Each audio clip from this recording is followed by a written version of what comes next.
Noong natapos ang ikalawang digmaang pandaigdig noong 1945, gumuho ang makinarya ng ikatlong Reich. Sa pagsuko ng Alemanya, hinarap ng mga sundalo ng SS, isa sa mga kinatatakutang organisasyon ng rehimeng Nazi, ang iba't ibang kapalaran.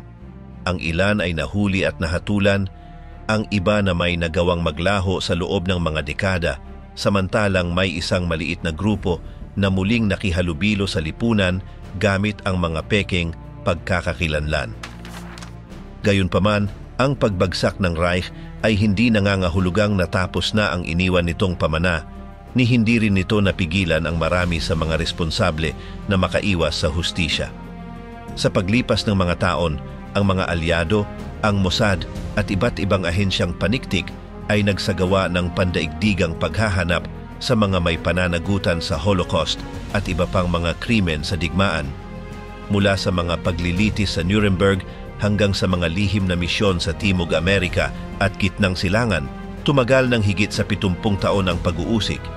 Paano sila tinugis at ano ang naging kapalaran ng mga kriminal sa digmaang Nazi?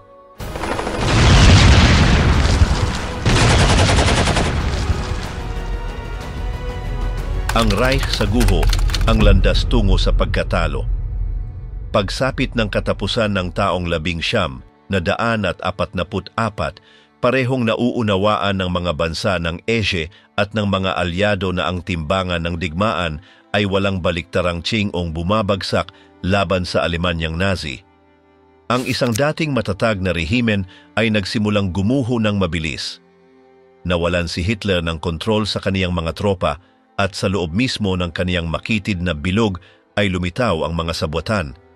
Ang Operasyong Valkyria na nilikha bilang isang mekanismong pang-emerhensya upang tiyakin ang pagpapatuloy ng pamumuno sa harap ng matinding krisis ay nauwi sa isang tangkang pagpatay kay Hitler na isinagawa ng mga mataas na opisyal.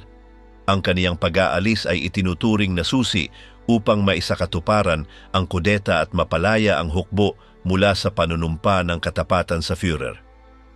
Gayunpaman, nabigo ang sabwatan at nanatili si Hitler sa kapangyarihan hanggang sa ganap na pagbagsak noong 1945. Habang sumusulong ang mga Briton at Amerikano sa pagpapalaya ng Pransya, sinimulan ng mga tropang Sobyet ang kanilang huling opensiba mula sa silangan. Sa pagsisimula ng 1945, mabilis silang lumalapit sa kabisera ng Alemanya. Ang mga mataas na opisyal ng Nazi ay palabas-masok sa bunker ng Führer, hindi matagpuan ang epektibong paraan upang pigilan ang madugong pagkatalo ng kanilang hukbo. Ang walang habas na pambobomba ay nagtulak sa maraming lungsod na sumuko. Malinaw na ipinapakita na ang pangarap ni Hitler ng ganap na pamumuno ay gumuho na. Ang Berlin, simbolo ng rehimen, ay naging sentro ng labanan. Nakasilong sa kaniyang tagong kuta sa ilalim ng lupa, si Hitler ay unti-unting nawalan ng kaugnayan sa realidad. Si Joseph Goebbels, na namamahala sa propaganda, ay pinananatili siyang nasa isang bula ng mga ilusyon sa pamamagitan ng mga huwad na ulat ng mga tagumpay na hindi naman nangyayari, habang ang artilyerya ng mga Sobyet ay kumakalabog na sa malapit. Hinarap ng sibilyang populasyon ang isang nakapipinsalang kalagayan. Hindi sapat ang mga pangunahing supply, winasak ang mga infrastruktura, at karamihan ay naghahanap ng kanlungan sa mga bunker o tumatakas papunta sa mga kanayunan. Ang mga pinunong panrehiyon ng Partidong Nazi sa isang hakbang ng pagtanggi sa realidad ay kumapit sa kapangyarihan at nagpataw ng malulupit na parusa laban sa sinumang nagtangkang tumakas o nagpakita ng pagkadismaya. Maging sa loob ng pamunuan ng Nazi, kapansin-pansin na ang pagkakawatak-watak. Noong ika-23 ng Abril, nagpadala si Hermann Göring ng mensahe kay Hitler na nagpapahiwatig ng kagustuhang akuin ang pamumuno, na nagpasiklab ng matinding galit sa diktador na agad siyang inakusahan ng pagtataksil. Walang ibang pagpipilian, tumakas si Göring patungong timog sa pag-asang makipagnegosasyon ng pagsuko sa mga alyado. Sa kabilang banda, si Heinrich Himmler, pinuno ng SS, ay nagtangkang makipagkasundo ng palihim sa mga kanluraning kapangyarihan, ngunit siya ay nahuli at inilagay sa kustudiya, kung saan siya binawian ng buhay bilang bilanggo. Sa madaling araw ng ika-29 ng Abril, habang tiyak na ang kapalaran, pinakasalan ni Hitler si Eva Braun at isinulat ang kanyang huling testamento. Hindi tumigil ang mga nakababahalang balita ukol sa nalalapit na pagdating ng mga tropang Sobyet sa bunker. Pagsapit ng 3:30 ng hapon ng ika-30, isang malakas na pagsabog ang yumanig sa kanlungang nasa ilalim ng lupa. Pumasok ang mga sundalo ng SS sa opisina ng Führer at natagpuan sina Hitler at Eva na wala ng buhay. Ang kanilang mga pinakamalapit na tagasunod, alinsunod sa mahigpit na mga tagubilin, ay tiniyak na masusunog ang mga bangkay upang hindi makuha ng mga alyadong hukbo. At ganoon nga ang nangyari. Hindi na sila kailanman natagpuan. Ang anunsyo ng pagkamatay ni Hitler ay nagdulot ng ganap na kaguluhan sa Alemanya. Nagpasya sina Joseph Goebbels at ang kaniyang asawa, si Magda, na sundan ang parehong kapalaran at hindi sila ang nag-iisa. Bago ito, sinigurado nilang hindi kailanman mahuhulog sa kamay ng kaaway ang kanilang 6 na anak. Noong ika-2 ng Mayo, habang ganap ng napapaligiran ng Berlin, sinakop ng mga sundalong Sobyet ang gusali ng Reichstag at itinaas ang pulang watawat sa tuktok nito. Sa sandaling iyon, tuluyang nawala ang kapangyarihang Nazi sa praktikal na pananaw. Sa kabila ng pagbagsak ng kabisera, nagpatuloy pa rin ang mga sagupaan sa iba't ibang bahagi ng Alemanya sa loob ng ilang araw. Sa wakas, noong ika-7 ng Mayo, nilagdaan ni dakilang Almirante Karl Dönitz na humalili bilang pinuno ng Reich matapos ang pagkamatay ni Hitler ang walang kondisyong pagsuko na nagtakda sa katapusan ng digmaan sa Europa. Gayunman, hindi agad dumating ang kapayapaan. Sa mga sandaling iyon, sinimulan ng mga alyado ang masidhing pagtugis upang hulihin at litisin ang mga responsable sa rehimeng Nazi na nagtangkang maglaho at tumakas ng pinakamalayo mula sa Alemanya. Ang ilan sa pinakamalalapit na kasamahan ng Ikatlong Reich, tulad nina Martin Bormann, Heinrich Himmler at Robert Ley, ay mas piniling maglaho kaysa humarap sa paglilitis sa Nuremberg. Ang iba na may nagpasya na sumuko sa pag-asang makakamit ng awa. Si Hermann Göring, na naaresto matapos magplano ng kudeta laban kay Hitler, ay napalaya noong ika-5 ng Mayo matapos siyang sagipin ng isang unit ng Luftwaffe. Kaagad pagkatapos, tumungo siya sa mga linya ng mga Amerikano upang sumuko, umaasang magiging mas magaan ang trato ng mga ito kumpara sa mga Sobyet. Malamang na ang desisyong ito ang naging dahilan kung bakit siya nanatiling buhay, sapagkat ang pulang hukbo ay bihirang magpakita ng habag sa mga opisyal ng Nazi na nahuhulog sa kanilang kamay. Ang pagtugis sa mga Nazi sa kontinente ng Europa.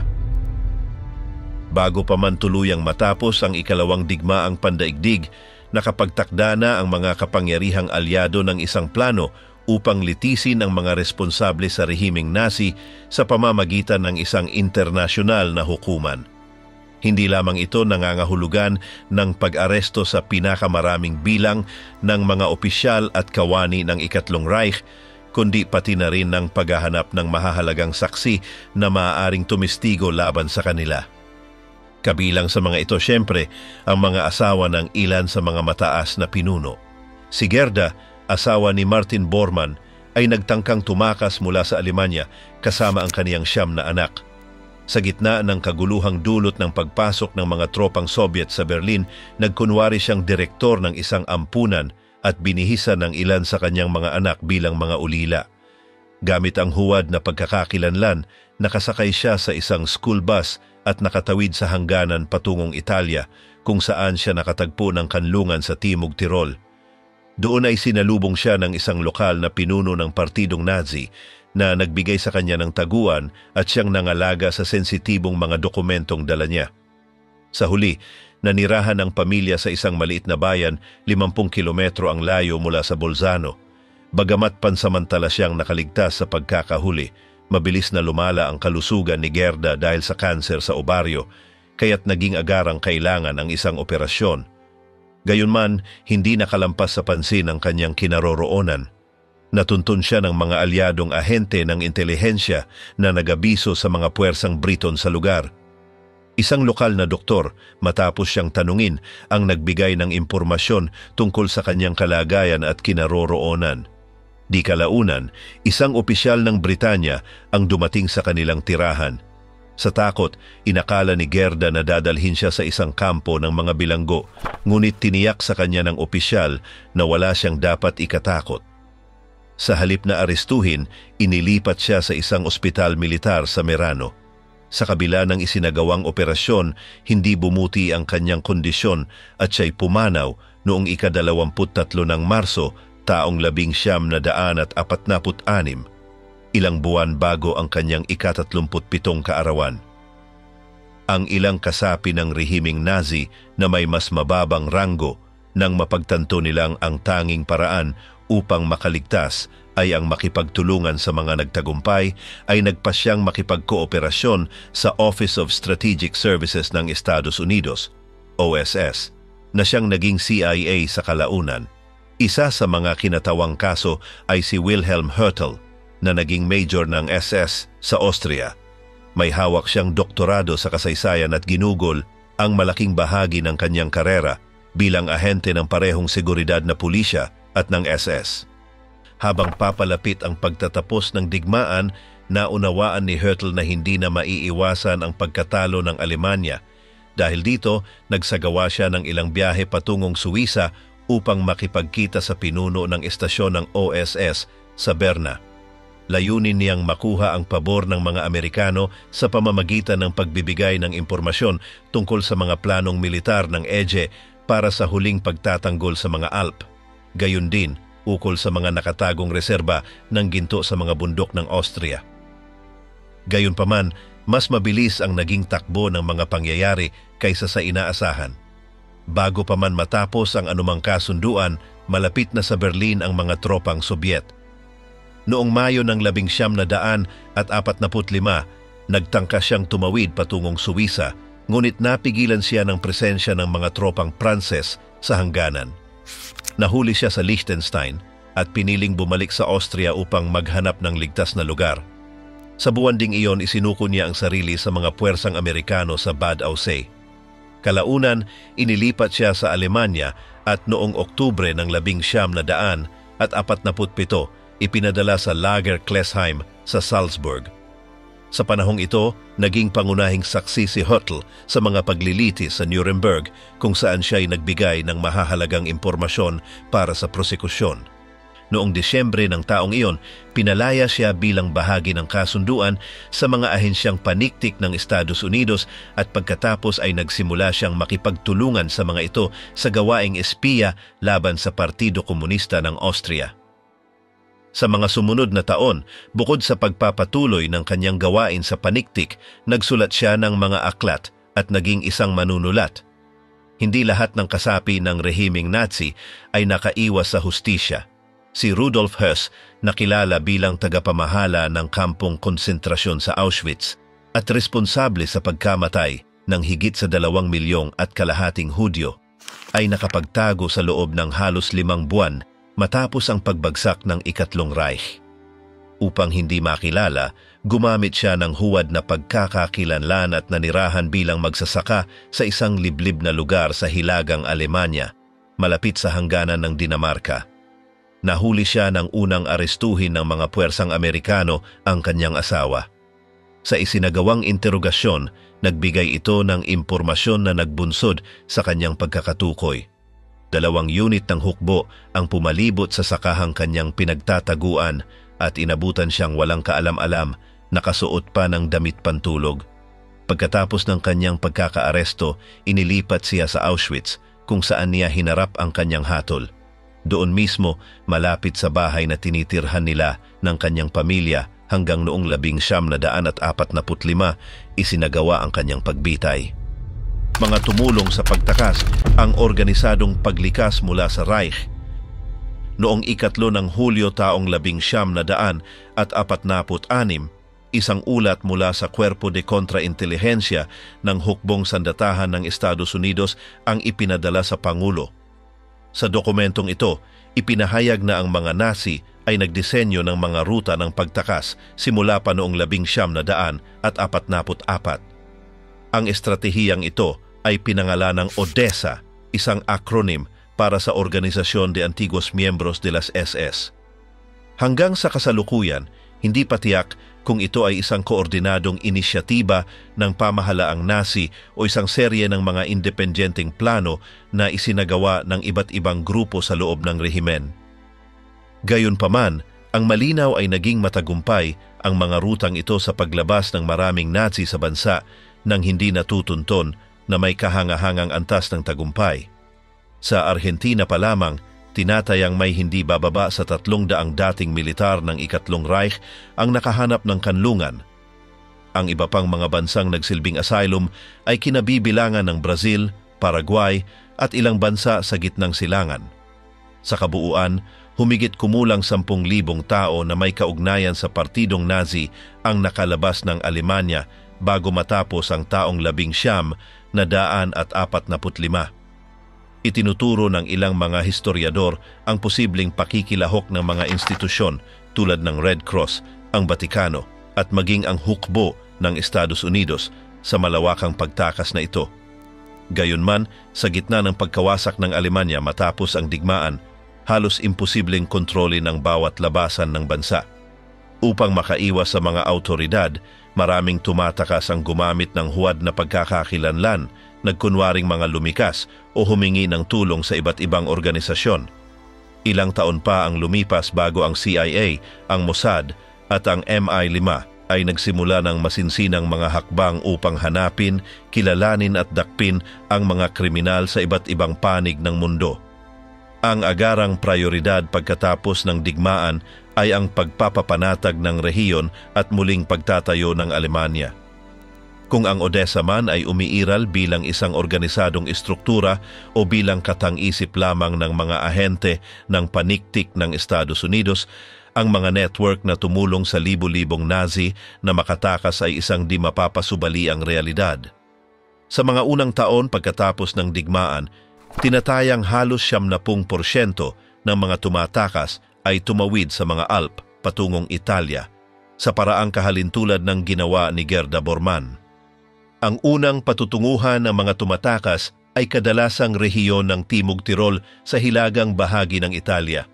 Doon, maraming Nazi ang nakatagpo ng pansamantalang kanlungan sa mga monasteryong Katoliko, kabilang na ang sa Orden Teutonica sa Merano, ang mga Cappuccino malapit sa Bressanone at ang mga Pransiskano sa paligid ng Bolzano.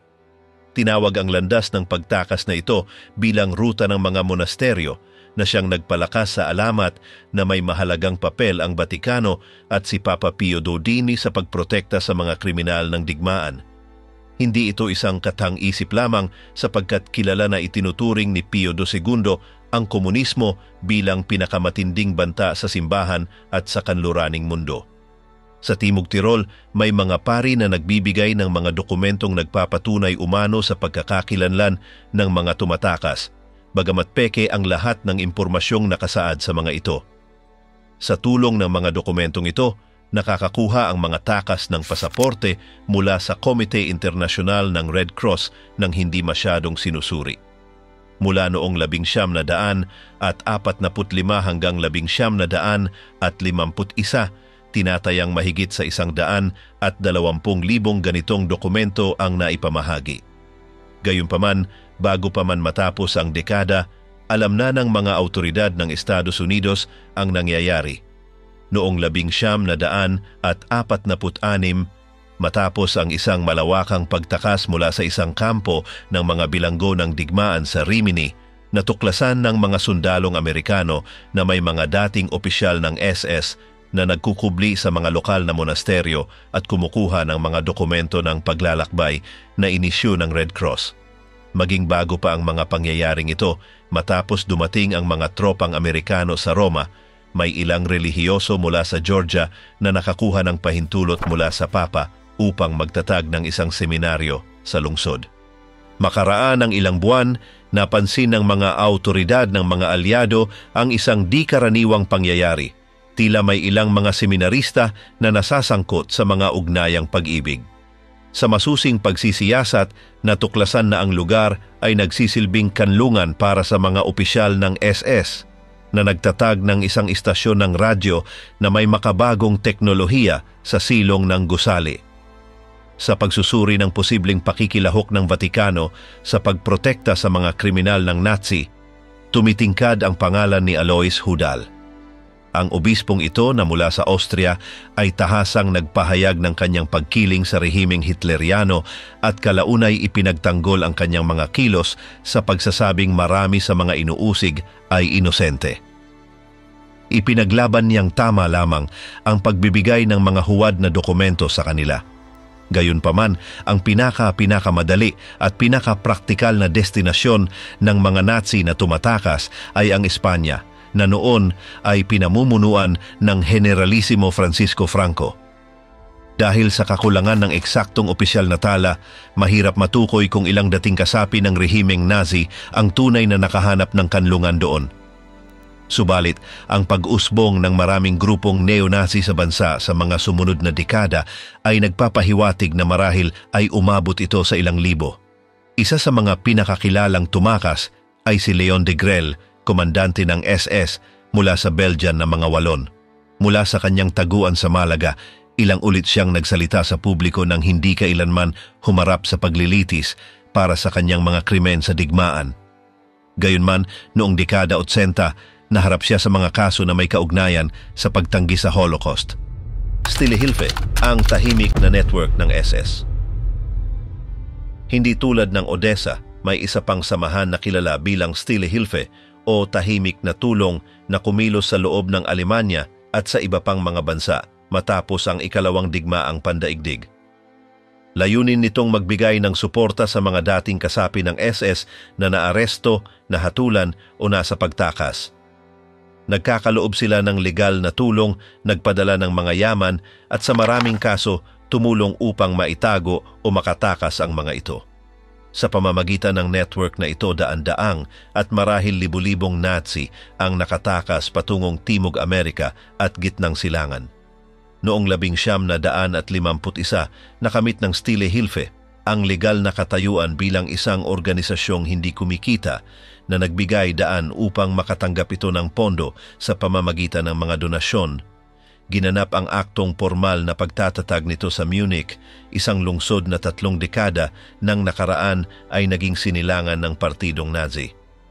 Mula pa sa pagsisimula ng mga paglilitis sa Nuremberg, sinikap na ng grupo na impluensyahan ang opinyong publiko upang maiwasan ang mga parusang kamatayan. Gumamit sila ng mga kampanya sa media, mga personal at kolektibong liham, pati na rin ng mga petisyon upang ipakita ang mga akusado bilang mga biktima. Si Rudolf Aschenauer ang namahala sa legal na representasyon ng mga bilanggo. Siya rin ang nag-asikaso ng mga kahilingan para sa habag at mga apela sa hatol. Itinaguyod ng organisasyon ang pagbibigay ng mga benepisyo tulad ng mga pansamantalang pahintulot sa kulungan, mga bayad pinsala at tulong pinansyal para sa mga pamilya ng mga nakakulong. Hindi lamang ito nagkaloob ng makataong tulong, kundi pinasigla rin nito ang mga aktibidad ng rebisyonismo, tulad ng pagsasaayos ng mga pagpupulong at pagsusumite ng mga kahilingan sa mga autoridad. Gayunpaman, isa sa mga pinakalihim nilang gawain ay ang direktang pagtulong sa pagtakas ng mga kriminal ng Nazi. Isa sa mga nakinabang sa network na ito ay si Johann von Leers, isang kilalang miyembro ng Waffen-SS at isang mahalagang editor sa ilalim ng Ministry ng Propaganda. Matapos ang digmaan, tumakas siya patungong Italia at nanirahan doon sa loob ng 5 taon. Noong 1950, lumipat siya sa Argentina, kung saan ipinagpatuloy niya ang kanyang ideolohikal na gawain. Sa panahong ito, nakipagtulungan siya sa Der Weg, isang publikasyong may hilig sa nasismo na itinatag sa Buenos Aires noong 1947. Dahil sa kanyang paninindigan, nakatanggap siya ng pagkilala mula kay Haj Amin al-Husseini, ang dakilang mufti ng Jerusalem, na nagpuri sa kanya dahil sa pagsuporta sa Arabeng nasyonalismo. Ang ugnayang ito ang nakaimpluwensya sa kanyang pasya na magbalik loob sa Islam at manirahan sa Ehipto, kung saan siya naging tagapayo ng pamahalaan ni Abdel Nasser sa pagsulat ng mga materyales para sa propaganda. Isa pang individual na nakatakas sa tulong ng Stille Hilfe ay si Erich Priebke. Kilala siya dahil sa kanyang pakikilahok sa malawakang pagpaslang ng mga sibilyan sa mga yungib ng Ardeatin, malapit sa Roma. Noong ika-24 ng Marso, taong 1944, higit sa 330 tao ang dinala sa lugar na iyon. Nakagapos ang kanilang mga kamay at isa-isang tinawag ang kanilang mga pangalan bago sila pinasok sa yungib, 5 bawat grupo. Si Priebke, na siyang nagsubaybay sa buong proseso, ay gumamit ng isang Italianong metralyete upang patayin ang 2 biktima. Natapos ang masaker bago lumubog ang araw at pagkatapos ay isinara ang pasukan ng mga yungib sa pamamagitan ng pampasabog. Hindi tulad ng ibang Nazi na nagtago sa Italia, pinili niyang pumunta muna sa Letonia bago sumakay ng barko patungong Argentina. Doon siya nanirahan sa Bariloche sa ilalim ng pangalang Otto Pape. Halos 50 taon siyang nanatiling nakatago hanggang sa matuklasan siya noong 1995 at naibalik sa Italia. Makalipas ang 3 taon, hinatulan siya ng habang buhay na pagkakakulong at ginugol ang kanyang huling mga taon sa ilalim ng house arrest hanggang sa kanyang kamatayan noong ika-11 ng Oktubre 2013. Si Walter Rauff naman ang lumikha ng nakakakilabot na mga mobile gas chamber kung saan ang mga nakalalasong usok mula sa makina ay ikinakalat sa likurang bahagi ng mga binagong truck. Ayon sa ulat ng kanyang pagkakadakip, responsable siya sa kamatayan ng hindi bababa sa 77,000 katao. Noong 1949, nakatakas siya kasama ang kanyang asawa at mga anak sa pamamagitan ng isang lihim na ruta na una siyang dinala sa Quito, Ecuador at pagkatapos ay sa Chile. Noong 1963, humiling ang kanlurang Alemanya ng kanyang extradition, ngunit tinanggihan ito ng mga autoridad sa Chile sa pagsasabing ang mga kasong isinampa sa kanya ay wala ng bisa ayon sa lokal na batas. Sa Chile, yumaman siya sa industriya ng pagkain at namatay dahil sa atake sa puso noong ika-14 ng Mayo, 1984. Si Francis Stangl, dating komandante ng SS at mahalagang tauhan sa programang Euthanasia na T4, ay nagtrabaho sa Volkswagen sa Brazil sa loob ng 16 na taon bago siya nahuli noong 1967. Bago ang kanyang pagkakadakip, siya ang namuno sa mga pasilidad ng paglipol kung saan daan-daang libong katao ang namatay. Kilala siya sa kanyang ganap na kawalan ng awa at damdamin na siyang nagpadali sa kanyang papel sa mga kampo sa Treblinka, Sobibor at Trieste. Matapos siyang maaresto, hinarap niya ang isang paglilitis ngunit namatay siya dahil sa atake sa puso noong 1971 bago pa man maipataw ang kanyang sentensya. Joseph Mengele, mula Auschwitz patungong ilalim ng lupa. Para sa ilang kasapi ng rehimeng Nazi na may mas mababang ranggo, hindi naging prioridad ang kanilang pagkakahuli sapagkat mas malaki ang gastos sa paghahanap sa kanila kaysa sa bigat ng kanilang mga kasalanan. Subalit, sa mga kasong tulad ni Joseph Mengele, ang lawak ng kanyang mga kalupitan ay ganoon na lamang kaya't walang anumang pagsusumikap ang itinuturing na labis kung ito ay makapagdudulot ng kanyang habambuhay na pagkakakulong.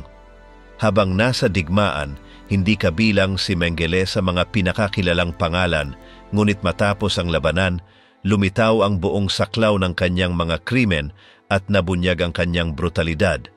Doon lamang natuklasan ng mga aliado ang lawak ng kanyang sadismo na isinagawa sa ilalim ng paimbabaw na dahilan ng pananaliksik pang-agham. Ang papel niya sa Auschwitz ay mahalaga dahil siya ang nagpapasya kung sino ang ipadadala agad sa silid ng gas at kung sino ang pansamantalang pananatiliing buhay. Para kay Mengele, ang matatanda, may sakit, buntis at mga bata ay hindi na kailangan, samantalang ang mga nasa mabuting kalagayan ay maaaring gamitin para sa kanyang mga eksperimento. Pinipilit ang mga bilanggo na maghubad, aahitin ang kanilang mga ulo at pagkatapos ay dadalhin sa ospital upang isailalim sa kanyang pag-aaral. Ang pangunahing obsesyon niya ay ang tinatawag niyang kalinisan ng lahi, isang doktrinang pseudoscientific na layuning patunayan ang di umano'y kataasan ng lahing Aryan kumpara sa iba. Ang kanyang mga eksperimento sa kambal ay kilala sa kalupitan. Isinasailalim niya ang mga ito sa mga operasyon ng walang pampamanhid, pinuputulan ng mga malulusog na bahagi ng katawan, pinapasukan ng mga virus, at sinasadya niyang gawin ang mga impeksyon sa kanilang mga sugat. Layunin niyang suriin kung paano tumutugon ang mga katawan ng mga taong itinuturing niyang mababa sa sakit, karamdaman at matinding hirap. Nang malaman niya ang pagkamatay ni Hitler, sumama si Mengele sa isang pangkat ng mga sundalong Aleman na patungong Baviera, isang rehiyong nasa ilalim ng kontrol ng mga puwersang Amerikano. Walang armas at litong-lito, nadakip sila at dinala sa kampo ng mga bilanggo ng digmaan sa Schauenstein, mga 120 kilometro ang layo mula sa Nuremberg. Doon muling nagtagpo sina Mengele at Dr. Kahler, isang matagal na niyang kakilala. Dahil hindi alam ng mga sundalong Amerikano ang tunay niyang pagkakakilanlan at ipinakilala niya ang sarili bilang Joseph Memling, nagtagumpay silang malinlang ang mga tagapagtanggol. Bukod pa rito, nakaiwas siya sa pagkilalang miyembro ng SS sapagkat hindi siya nagpapatato ng kanyang blood type sa braso, isang karaniwang gawain sa mga opisyal ng nasabing unit. Dahil dito, pareho silang pinalaya ni Kahler na itinuring lamang ng mga karaniwang doktor na walang mabigat na kasaysayan.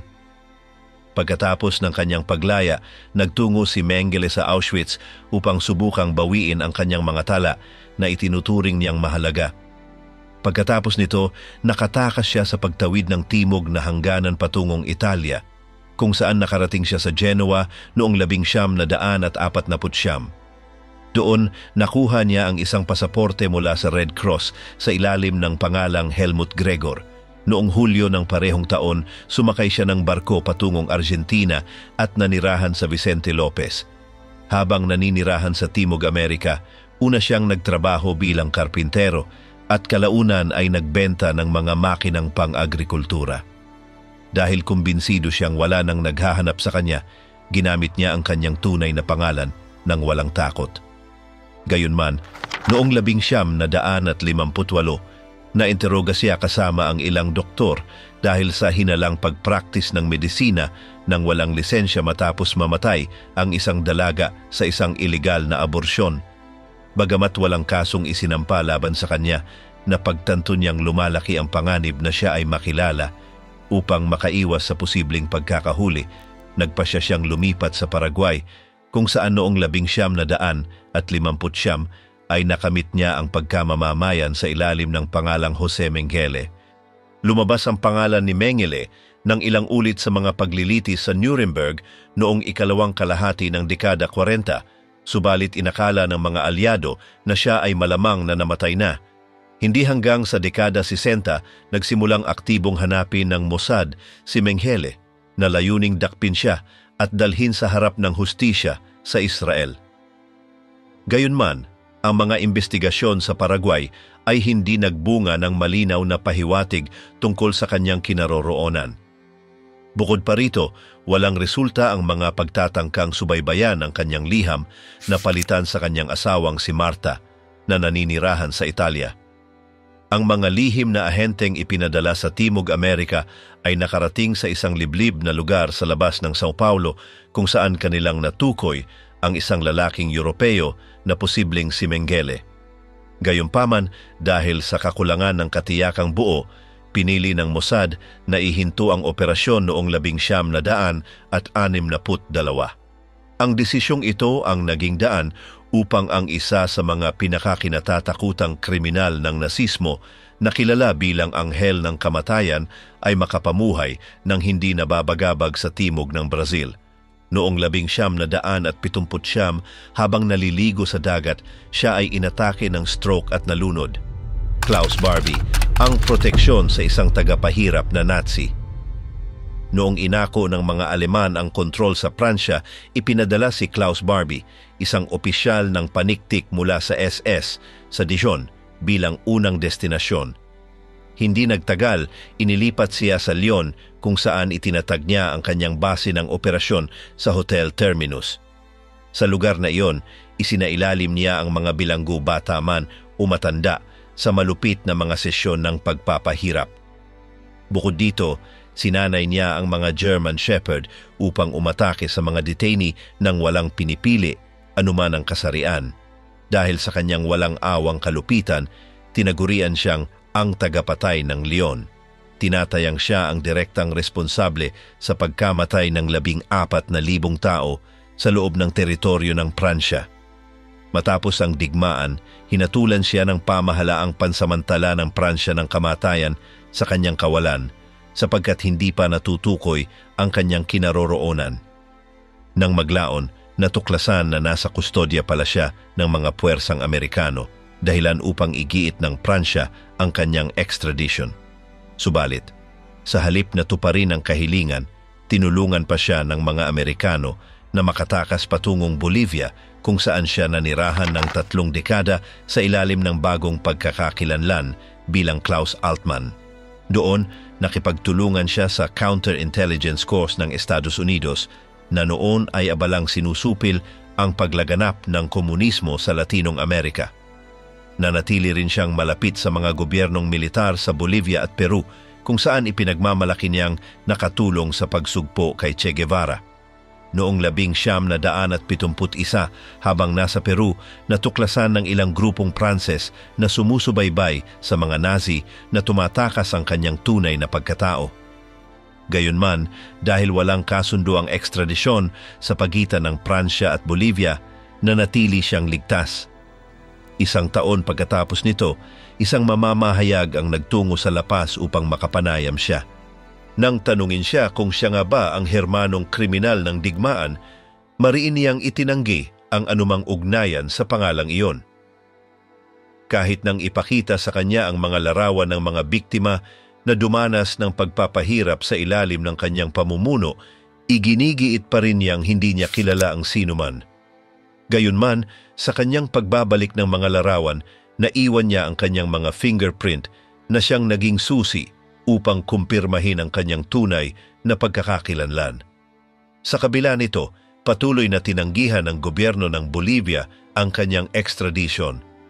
Nagbago lamang ang kalagayan nang manungkula ng isang bagong demokratikong pamahalaan na pumayag sa kanyang pag-aresto. Kalaunan, ipinadala siya sa Pransya upang harapin ang hustisya. Noong 1944, sinimula ng paglilitis laban sa kanya para sa mga karumaldumal na krimeng ginawa niya habang pinamumunuan ng Gestapo sa Lyon mula noong 1942 hanggang 1944. Kabilang sa kanyang pinakakilalang krimen ang pagsalakay sa Rue Sainte Catherine, kung saan iniutos niya ang pag-aresto sa 86 na mga Hudyo na kalaunay ipinadala sa mga kampo ng paglipol. Upang maisakatuparan ang operasyon, sinadya niyang piliin ang araw ng Martes dahil ito ang araw kung kailan ang isang pederasyong Hudyo ay nagbibigay ng tulong at libreng pagkain. Una niyang inaresto ang mga manggagawa sa lugar pagkatapos ay hinuli ang bawat taong pumasok sa gusali. Wala ni isa sa kanila ang nakabalik. Ang mga biktima ay dinala sa Bergen-Belsen, Sobibor at Auschwitz at 3 lamang ang nakaligtas. Noong ika-4 ng Hulyo, 1987, si Klaus Barbie ay napatunayang may sala at sinentensiyahan ng habambuhay na pagkakakulong. 4 na taon ang lumipas noong siya ay 77 taong gulang, namatay siya sa isang kulungan sa Lyon, sanhi ng leukemia at kanser sa gulugod at prostate. Pareho sina Klaus Barbie at Wilhelm Hertel na kabilang sa maliit na grupo ng mga kriminal ng Nazi na nirecruit ng mga ahensya ng Estados Unidos gaya ng Cuerpo de Contrainteligencia. Isa pang nakipagtulungan ay si Robert Jan Verbelen, isang kasapi ng Flemish SS na responsable sa hindi bababa sa 100 at isang pagpatay sa Belgium noong panahon ng digmaan. Bukod sa pag-uutos ng mga pagbitay, si Verbelen ay nagsagawa rin ng mga pag-atake gamit ang granada sa mga bar at kapehan. Noong 1946, kinontrata siya ng mga autoridad ng Estados Unidos sa Austria upang magtrabaho sa tinaguriang Project Newton, na ang layunin ay pasukin at espiyaan ang Partido Komunista ng Austria. Noong 1959, nakuha niya ang pagkamamamayang Austriano, ngunit pagsapit ng 1965, hinarap niya ang isang paglilitis dahil sa mga krimen sa digmaan. Sa kabila ng mga ebidensya laban sa kanya, siya ay napawalang sala at namuhay ng malaya hanggang sa kanyang pagkamatay noong 1990. Ang kaso ni Verbelen ay nagbunyag ng dalawang mahahalagang katotohanan. Una, na hindi palaging naging prioridad ng pamahalaan ng Estados Unidos ang pagpapanagot sa mga kriminal ng Nazi. At pangalawa, na kung nanaisin ng mga Hudyo sa Israel na harapin ng mga kriminal na ito ang hustisya, kinakailangan nilang sila mismo ang kumilos upang ito'y maisakatuparan. Herbert Cookurs, ang pagbagsak ng isang mamamatay tao. Noong dekada 60, nagpasya ang Israel na ipatupad ang hustisya nang hindi umaasa sa mga internasyonal na hukuman. Ang panlabas na ahensya ng paniktik ng Israel, ang Mossad, ang siyang naatasan na hanapin at patayin si Herbert Cookurs. Ang lalaking ito, na tinaguriang ang tagapatay ng Riga, ay sangkot sa pagpaslang ng hindi bababa sa 30,000 mga Hudyo sa Latvia. Ang kanyang pagpatay na hindi kailanman opisyal na kinilala ng Israel ay idinisenyo upang mailantad ang kanyang mga karumal-dumal na gawain at ipakita na ang mga kriminal ng Nazi ay hindi makaliligtas sa hustisya. Nagsilbi rin itong babala sa iba pang hindi pa napapanagot. Bago pa ang digmaan, si Cookurs ay isang iginagalang na personalidad sa Latvia. Inihahambing siya kay Charles Lindbergh dahil sa kanyang mga tagumpay sa larangan ng abyasyon. Noong 1933, pinalipad niya ang isang eroplanong siya mismo ang bumuo, tinatahak ang distansya mula Latvia hanggang sa kolonya ng Britanya sa Gambia.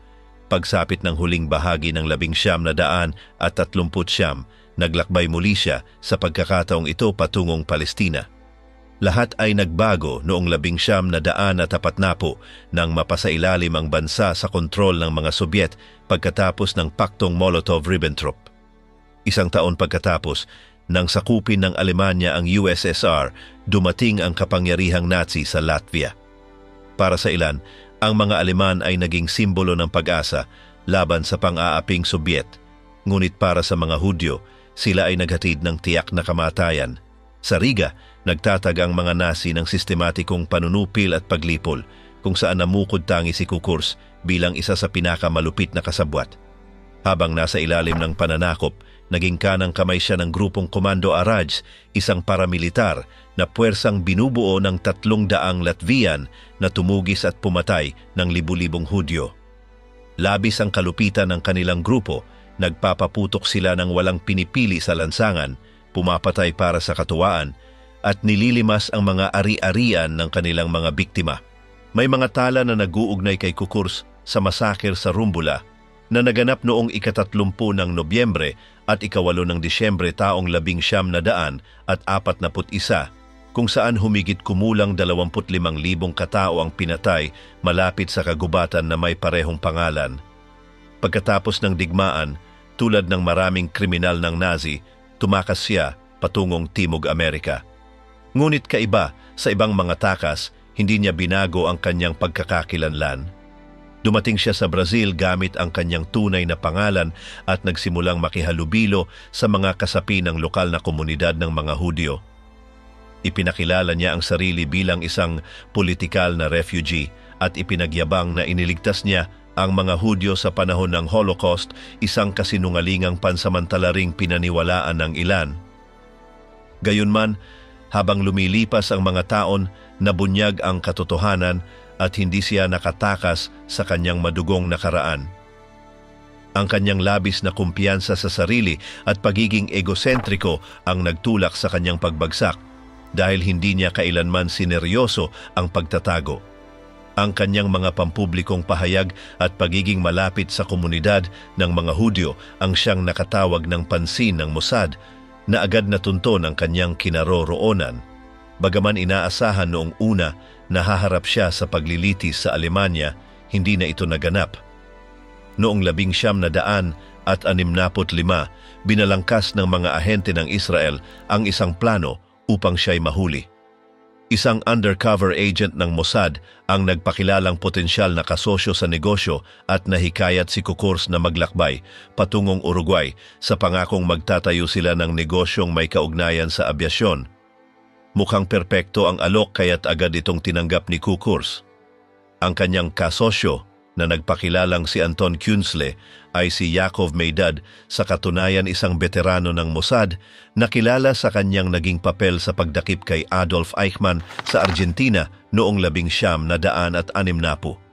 Noong kalagitnaan ng taong 1965, nagpadala si Meidad ng isang telegrama mula Montevideo kay Kukurs na nagsasaad ng pagkikita sa isang bahay na umano'y nirentahan ng isang negosyanteng Vienes sa isang liblib na lugar.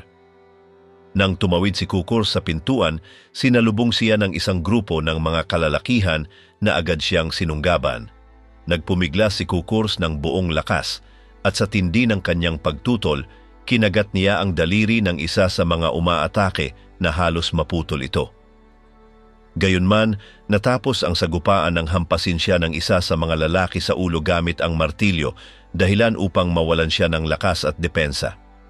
Sa sandaling iyon, nakiusap si Kukurs na payagan siyang magsalita bago nila ipasya ang kanyang kapalaran.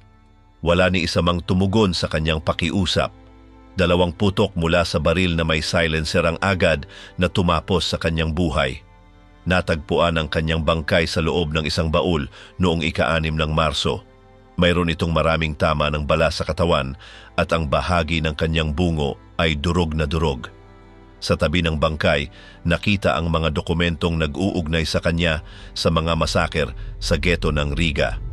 Adolf Eichmann, ang misyong nagbago sa hustisya.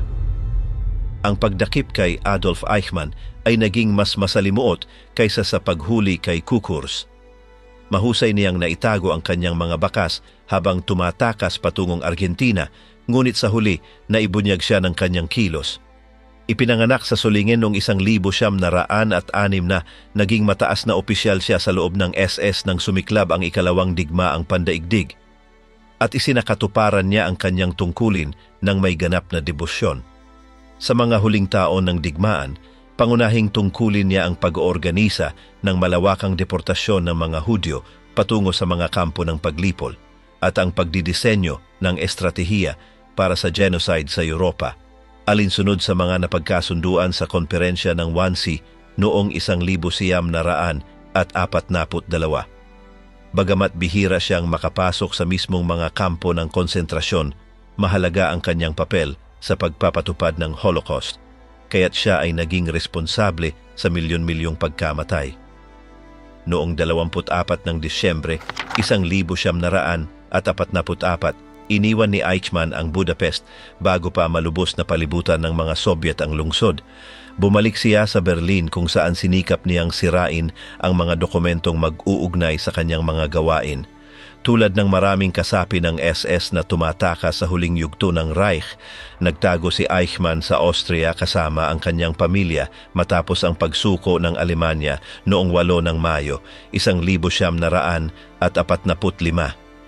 Gayunman, sa pagtatapos ng digmaan, naaresto siya ng mga tropang Amerikano at ginugol ang ilang panahon sa iba't ibang kampo para sa mga Nazi na opisyal, habang nagpapanggap bilang isang taong nagngangalang Otto Eckmann gamit ang huwad na mga dokumento. Nang mapagtanto niyang nalalantad na ang kanyang tunay na pagkatao, tumakas siya mula sa isang kampo sa paggawa sa Cham, Alemanya.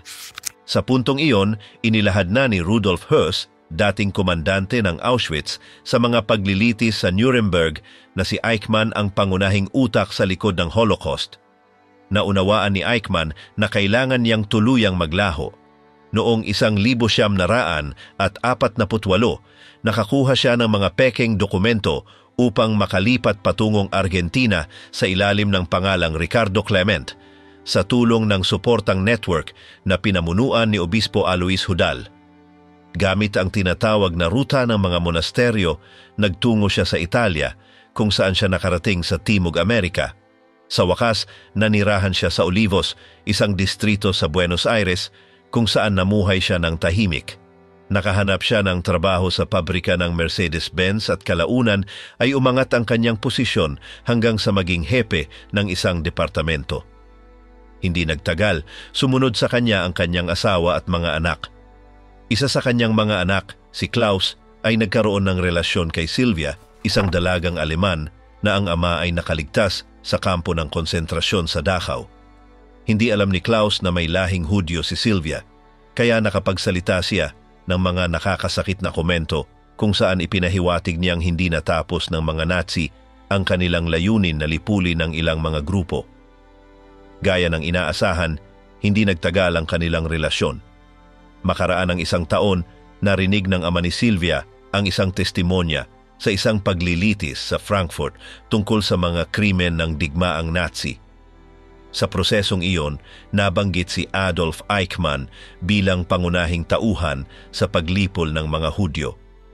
Nang marinig niya ang apelyidong iyon, agad niyang naalala na ito rin ang apelyido ng dating nobyo ng kanyang anak. Hindi siya nag-aksaya ng panahon at dinala ang kanyang hinala sa piskal na si Fritz Bauer sa Frankfurt. Humiling si Bauer ng karagdagang detalye, lalo na ang eksaktong lokasyon ng lalaking maaaring si Eichmann. Gayunman, may isang malaking hadlang ang ama ni Sylvia dahil sa matitinding pambubugbog na naranasan niya sa Dachau noong dekada 30, siya ay nawala ng paningin. Dahil dito, nagpasya si Sylvia na magsagawa ng sariling imbestigasyon sa Olivos. Pagkatapos ng ilang pagsasaliksik, nakuha niya ang isang address, Chacabuco 4,261. Isang linggo ng hapon, nagtungo siya sa nasabing tirahan at kumatok sa pinto. Ang babaeng nagbukas ay si Vera, asawa ni Eichmann, na nagsabi sa kanya na wala si Klaus sa bahay. Gayunman, inimbitahan siya nitong pumasok upang magkape at magpasta. Tinanggap ni Sylvia ang paanyaya at makalipas ang ilang sandali, may isang lalaki na sumali sa kanilang usapan. Nang tanungin niya kung siya ba ang ama ni Klaus, mariin itong tumanggi at iginiit na siya ay tiyuhin lamang. Ilang minuto ang lumipas, pumasok si Klaus sa kusina at nang makita si Sylvia, halatang nagulat siya. Kaagad niyang inutusan si Sylvia na umalis ng bahay. Inihatid sila ni Eichmann sa labas at bago magpaalam, sinabi ni Klaus na ihahatid niya si Sylvia upang sumakay ng bus. Mungkahin ng kanyang tinaguriang tiyuhin na mas mainam kung ihahatid siya mismo sa kanilang bahay. Noon sumagot si Klaus ng isang pangungusap na nagtulak sa pagbagsak ni Eichmann. Salamat ama, titiyakin kong makararating siya ng ligtas. Ang kumpirmasyong iyon ang naging daan upang maisumbong ni na Sylvia at ng kanyang ama sa piskal na si Bauer na ang arkitekto ng pangwakas na solusyon ay namumuhay ng palihim sa isang ordinaryong distrito ng Buenos Aires. Gayunman, ang tanging hadlang ay kahit kamangha-mangha ang patotoo, itinuturing pa rin ito ni Bauer na hindi sapat upang bigyang katwiran ng isang malawakang operasyon sa labas ng Alemanya. Simon Wiesenthal, ang pamana ng pangangaso sa mga Nazi. Sa kabutihang palad, may isang tao na hindi basta-basta sumuko. Siya ay si Simon Wiesenthal, isang nakaligtas sa Holocaust, na halos 3 taon na naging bilanggo sa Hanuska pagkatapos sa Krakow Plaszow at sa huli nakaligtas sa isang sapilitang martsa patungong Mauthausen. Matapos maranasan ang mga kalupitang iyon, nagpasya siyang ialay ang nalalabi niyang buhay sa pagtunton sa mga kriminal ng Nazi. Noong 1953, isang liham ang nagsiwalat sa kanya na si Eichmann ay nakita sa Buenos Aires.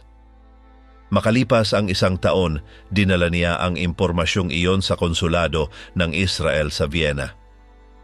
Pagkaraan, noong 1960 matapos mamatay ang ama ni Eichmann, nag-ayos siya upang maipakuha ng mga pribadong investigador ang litrato ng mga kamag-anak ng tumatakas. Alam na noon na may kahawig siyang kapatid na si Otto at wala namang kamakailang larawan si Eichmann.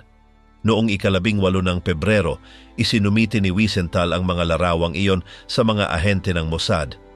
Sa tulong ng material na iyon, napagtibay ang pagkakakilanlan ni Eichmann sa Argentina. Dahil kilala ang Argentina sa pagtangging magsauli ng mga Nazi sa ibang bansa, magiging walang saysay ang humiling ng extradition. Kaya't iniutos ng punong ministro ng Israel na si David Ben-Gurion na siya'y dakpin at dalhin sa Israel upang litisin. Noong Abril ng 1960, isang pangkat na binubuo ng 8 ahente ang nagtungo sa Buenos Aires para sa misyong iyon. Noong 11 ng Mayo ng taon ding iyon, nasabat si Eichmann malapit sa kanyang bahay sa Calle Garibaldi sa San Fernando. Ilang linggo nang minamatyagan ng mga ahente ang kanyang mga galaw at natuklasan nilang sumasakay siya ng parehong bus gabi-gabi. Gayunman, sa araw ng operasyon, hindi siya sumakay sa nakasanayang sasakyan, bagay na halos nagpabigo sa plano. Sa wakas, dumating siya sa isa pang bus makalipas ang 30 minuto. Nilapitan siya ni Peter Malkin, isang ahente ng Mossad, at tinanong sa Espanyol kung maaari ba siyang tanungin. Nabigla si Eichmann at nagtangkang lumayo, ngunit agad siyang sinunggaban ng 2 pang ahente. Nagpumiglas siya hanggang sa tuluyang maikandado at maipasok sa sasakyan, kung saan tinakpan siya ng kumot. Inilipat siya sa isang ligtas na bahay ng Mossad, kung saan siya nanatili ng 9 na araw. Doon isinagawa ang karagdagang mga beripikasyon upang mapatunayan ang kanyang pagkakakilanlan. Sa wakas, noong gabi ng 20 ng Mayo, pinatulog siya gamit ang pampamanhid ni Yona Elian, isang anestesistang bahagi ng grupo, at binihisan bilang isang flight attendant upang mailabas ng bansa sakay ng eroplanong Israeli. Pagdating niya sa Israel, ikinulong siya sa isang matatag na himpilan ng pulisya sa Yagur sa loob ng 9 na buwan. Sa panahong iyon, araw-araw siyang isinailalim sa mga interogasyon hanggang sa noong 11 ng Abril, 1961 nagsimula ang kanyang paglilitis. Hinarap niya ang 15 sakdal, kabilang ang mga krimen laban sa sangkatauhan, mga krimen sa digmaan, genocide, at pagiging kasapi ng isang kriminal na organisasyon. Makalipas ang hating gabi ng unang araw ng Hunyo, 1962, si Eichmann ay isinagawa ang bitay sa bilangguan ng Ramla. Samantala, kinilala si Wiesenthal bilang isang bayani sa kanyang bansa. Sa mga sumunod na taon, ipinagpatuloy ni Wiesenthal ang kanyang walang kapag-urang paghahanap sa mga kriminal na Nazi sa pamamagitan ng iba't ibang paraan. Itinatag niya sa Austria ang Sentro para sa Dokumentasyong Pangkasaysayang Hudyo, kung saan siya nangalap ng impormasyon tungkol sa mga may pananagutan sa mga krimen sa digmaan at nagbigay ng tulong sa mga lumikas. Itinuon niya ang sarili sa masusing pagtatala ng mga kasindak-sindak na pangyayari sa Holocaust, pag-i-interview sa mga saksi, at paggamit ng media upang mapanatiling buhay ang interes ng publiko sa pag-uusig sa mga Nazi. Naniniwala siyang lahat ng may kasalanan mula sa mga mataas na opisyal hanggang sa mga karaniwang kasabwat ay dapat panagutin. Dahil sa kanyang paninindigan, nakilala siya ng husto at mula pa noong dekada 60 na iuugnay na ang kanyang pangalan sa pangangaso ng mga Nazi. Naitalaga siya sa 4 na pagkakataon para sa gantimpalang Nobel para sa Kapayapaan, ginawaran ng titulong Kabalyero sa Reino Unido, ng medalyang pangpresidensyal ng kalayaan sa Estados Unidos, ng Legion d'Honneur ng Pransya, at hindi bababa sa 53 karagdagang pagkilala. Para sa marami, si Wiesenthal ay naging parang sekular na santo. Inaangkin na siya ang nakatukoy sa 100 at 100 kriminal ng Nazi, subalit questionable ang kanyang pamana. Sa kabuuan ng kanyang buhay, lumikha siya ng mga kwento at pinalabis ang kanyang papel sa ilang mga pagdakip. Mula sa pagtatapos ng ikalawang digmaang pandaigdig hanggang sa kanyang kamatayan noong 2005, nagbigay siya ng mga hindi tumpak na salaysay tungkol sa kanyang gawain sa pang-uusig sa mga Nazi, lumikha ng mga huwad na ulat ukol sa kanyang karanasan sa digmaan, at binago rin ang ilang detalye tungkol sa kanyang edukasyon. Sa kabila ng kanyang malabong ugnayan sa katotohanan, naging mahalaga ang kanyang ambag upang mailitis ang ilang kriminal ng digmaan. Nanatiling kontrobersyal ang kanyang katauhan, ngunit hindi matatawaran ang epekto niya sa pagtataguyod ng hustisya. Mga Nazi sa pagpapatapon ang kanlungan ng mga kriminal ng digmaan sa gitnang silangan. Noong 1948, 3 taon pa lamang matapos ang pagtatapos ng ikalawang digmaang pandaigdig, isang kilalang kriminal ng digmaan ang nakatakas mula sa isang bilangguan sa Linz, Austria. Si Franz Stangl, na siyang namahala sa mga kampo ng paglipol sa Sobibor at Treblinka, ay responsable sa kamatayan ng halos 1 milyong Hudyo.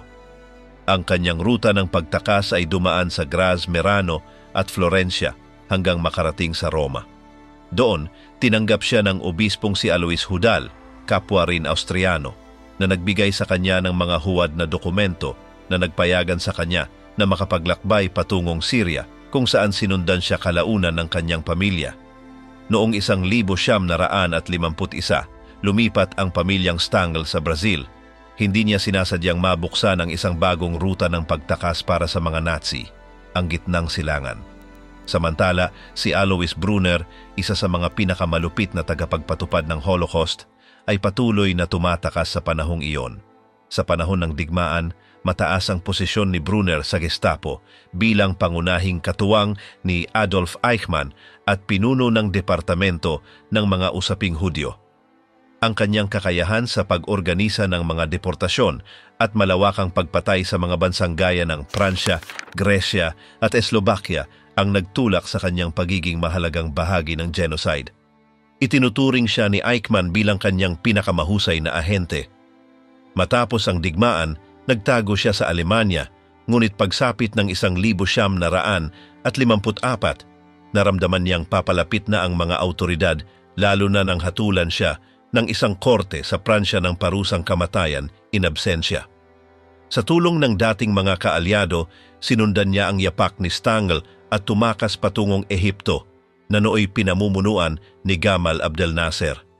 Dito nagsimula ang kanyang pagpapatapon sa gitnang silangan na tumagal hanggang sa kanyang kamatayan makalipas ang ilang dekada. Bagamat kumuha si Nasser ng maraming Aleman na eksperto sa teknolohiyang militar at mga misil, pati na rin ng mga estratehista at dalubhasa sa seguridad, wala siyang interes sa mga tauhang tulad ni Brunner na ang tanging kakayahan ay ang paglipol. Sa tulong ni Amin al-Husseini, dating mufti ng Jerusalem at tagapagtanggol ng mga Nazi sa rehiyon, nakarating si Brunner sa Syria kung saan siya nakakuha ng work visa noong 1955. Doon, naging bahagi siya ng lumalaking grupo ng mga tagapangalakal ng armas sa Damascus. Sa kabisera ng Syria, sumama siya sa iba pang mga Nazi na tumatakas gaya ni Franz Rademacher, dating opisyal ng kagawaran ng ugnayang panlabas ng Ikatlong Reich, at Wilhelm Beisner, isang espiya ng Alemanya na may tungkuling lipulin ang populasyong Hudyo sa Palestina kung nanaig ang Alemanya. Sama-sama nilang itinatag ang Orient Trading Company, isang kumpanyang nagsilbing takip para sa isang napakalaking operasyon ng kalakalan ng armas. Ang kanilang network ay kumukuha ng mga armas mula sa bloking komunista at ipinadadala ito sa mga rebelde sa Algeria, ang National Liberation Front, na noon ay lumalaban sa pananakop ng mga Pranses. Sa pamamagitan ng gawaing ito, nakapag-ipon si Brunner ng malaking yaman, ngunit pagsapit ng 1,950, unti-unti nang nawala ang kanyang swerte. Hindi niya alam na sinusubaybayan na pala ng mga ahenteng Syrian ang kanyang mga kilos at hindi sang-ayon sa kanyang mga aktibidad. Sa isang pagkakataon sa huling bahagi ng 1950, inaresto si Brunner ng mga autoridad ng Syria at dinala sa isang lihim na pasilidad kung saan karaniwang iniimbestigahan at pinahihirapan ang mga bilanggo ng digmaan. Dahil sa hinalang siya ay isang espiya, inakusahan siya ng pagtutulak ng droga at iniutos na panatilihin siyang nakakulong habang isinasagawa ang imbestigasyon. Nang maramdamang nanganganib na ang kanyang buhay, nagsagawa si Brunner ng huling hakbang upang mailigtas ang sarili. Sinabi niya sa mga opisyal na siya ay inuusig dahil sa kanyang naging papel sa pakikipaglaban sa mga Hudyo. Biglang nagbago ang reaksyon ng kapitan na nangangasiwa. Tumayo ito at iniabot sa kanya ang kamay. Maligayang pagdating sa Syria niya. Ang kaaway ng aking mga kaaway ay aking kaalyado. Mula noon, nagsimula na siyang makipagtulungan sa pamahalaang Syrian sa iba't ibang gawain. Noong mga taong 80 at 90, patuloy na kinupkop ng Damasco si Brunner, binaliwala ang maraming kahilingan para sa kanyang extradition mula sa Austria, kanlurang Alemanya at Estados Unidos. Palaging iisa ang tugon ng mga opisyal, wala ang nasabing tao sa bansa. Gayunman, ang matinding presyon mula sa media na pinangunahan ng mga mangangaso ng Nazi na sina Serge at Beate Klarsfeld ay naging dahilan upang maging maselan ang presensiya ni Brunner sa kabisera. Sa paglipas ng panahon, nabawasan ang kanyang halaga sa pamahalaan. Sa mga panahong iyon, unti-unting nilimitahan ang mga galaw ni Brunner, lalo na matapos niyang baliwalain ang mga direktang utos ng Pangulo na manatili sa anino. Sa kabila ng mga babala, nagbigay pa rin siya ng mga panayam sa mga internasyonal na media, kabilang ang Aleman at Austriano na naging sanhi ng pagkabahala sa hanay ng kapangyarihan. Sa wakas, noong 1996, nagpasya ang pamahalaang Syrian na tuluyang tapusin ang ugnayan sa kanya. Inilabas siya mula sa kanyang tirahan at ikinulong sa isang selda sa ilalim ng lupa sa komisarya ng pulisya ng Muhajirun. Isinara ang pinto at hindi na muling binuksan. Ginugol ni Brunner ang nalalabi niyang buhay sa kaawa-awang kalagayan na papaligiran ng dumi at kapabayaan. Pinaniniwalaang siya ay namatay noong 2010. Hustisyang huli na ang pag-uusig sa mga Nazi sa siglo 21.